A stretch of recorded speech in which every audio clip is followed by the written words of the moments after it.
Hi ma'am, ayan si ma'am, first customer namin si ma'am at bumili siya ng iPhone XS Max 256GB mga kalablab at saka iPhone 11 128GB. Dito yan mismo sa store namin dito sa Green Hill Shopping Center, 2nd floor. Kada end of the month mga kalablab ko, nagre-reshuffle kami at naglilipatan kami ng shop, pero sa ngayon nandito pa rin kami sa stall number U4. Ayan, murang-mura lang yung iPhone 11 na 128GB na binili ni ma'am kasi siya ang aming first customer. 18,000, 128GB. May mga freebies na yan mga kalablab ko. At saka si iPhone XS Max is 18,500, 256GB na rin yan mga kalablab ko.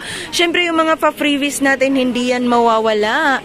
Ayan, maraming salamat sa lahat ng mga subscriber at viewers natin dyan. At syempre lalong-lalo na ikaw na nanonood ngayon ng video na to. Maraming salamat sa suporta at sa pag-subscribe ng aking channel. At kung hindi ka pa nakapag-subscribe kalablab ko, mag-subscribe ka na para masaya. At tanungin natin si ma'am sa kanyang mahiwagang iPhone. Anong masasabi niya sa kanyang mga freebies na natanggap? Ma'am, anong masasabi mo sa dito sa store namin sa mga freebies